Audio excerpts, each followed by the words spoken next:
Once upon a time, there was a communist regime of leeches who got rich off the backs of Hebrew slaves.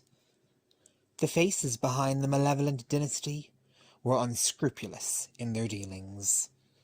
Twisted, morally bankrupt, racist, murderous, crocodiles who were willing to see their own citizenry die in order to get what they wanted.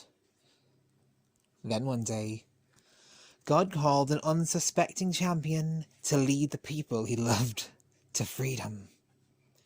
Unrefined of speech and despised by enemies and followers alike, this man, Moses, was given prophetic insight by Almighty God into the reality of the problems of his day and the solutions. The dynasty despised him. As a former prince of the realm, he had once come to be synonymous with wealth, power, prestige, and privilege. Prior to taking up the mantle God ordained, Moses had been the Egyptian dream, the idol of millions, a lyric in every rap song worth listening to. A proud supporter of the mass murderers of infants. But the turnaround God we serve made him a champion of the weak, maligned, despised, abused, and downtrodden. The forgotten middle class, an unforgivable alliance in the eyes of the elite. But Yahweh would not abandon his man. His chosen one had the greatest heart for Israel, a love for his nation that surpassed any others, a yearn to see his people united, a man who permitted his people to worship the one true God, a man who wanted to see his people free. Meanwhile, his enemies did everything they could to destroy him. They failed miserably each time. His leadership coincided with plagues that shook the land's people to their core. For those who had eyes to see, ears to hear, and a heart to know and understand, what was shakeable fell off, until only what was unshakable remained.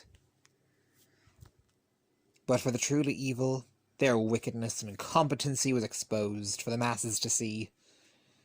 How much they hated their own, for they would not alleviate their suffering if it meant giving Moses a win.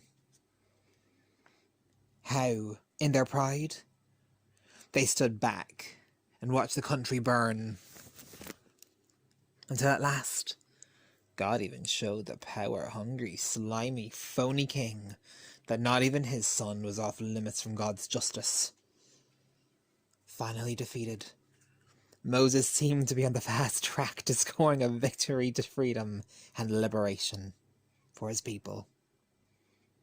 But then the enemy made a final move to stop Moses and his followers. Caught between a rock and a hard place, all hope seemed lost.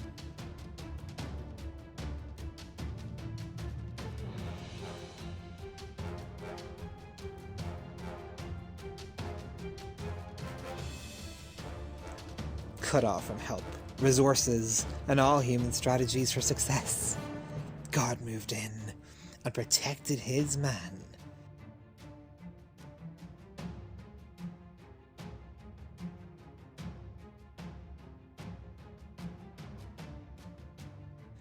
And wiped the vile Satan followers and their gods away.